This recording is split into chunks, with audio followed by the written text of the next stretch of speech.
a lot of people come to my office and they've established checking or savings accounts where they have placed their son or their daughter or somebody's sister or brother on the account with them, and they assume that because they are jointly titled on the account that those assets don't have to go through probate or don't have to be conveyed at the end of their lives, and that is not necessarily true. Putting someone on your checking or savings account may simply mean something as simple as this person can sign a check for me, they can withdraw money from me, they can make deposits from me, but it doesn't necessarily mean that any money that exists in that account at the end of my life will become the sole exclusive property of the other person who is titled on the property. What do we mean by that?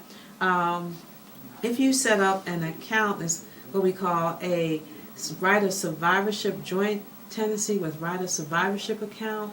What that means is if I and Dr. Thomas are on the account together, and should I meet my final demise, then what will happen is immediately at the time of my demise, by operation of law, technically the money, all the money in that account belongs to him, even though I may have been the one who put all the money in that account. So it belongs to him as joint tenancy with right of survivorship. Remember the word survivorship, that's the key.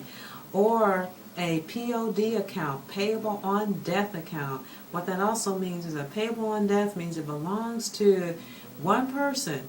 So if I and my sister are on the account and I have a payable on death account, it belongs to me during the course of my lifetime because I established the account, but immediately on my death it would go to my sister. And that's basically like a beneficiary, where people are essentially setting up a beneficiary for, it's basically a beneficiary designation.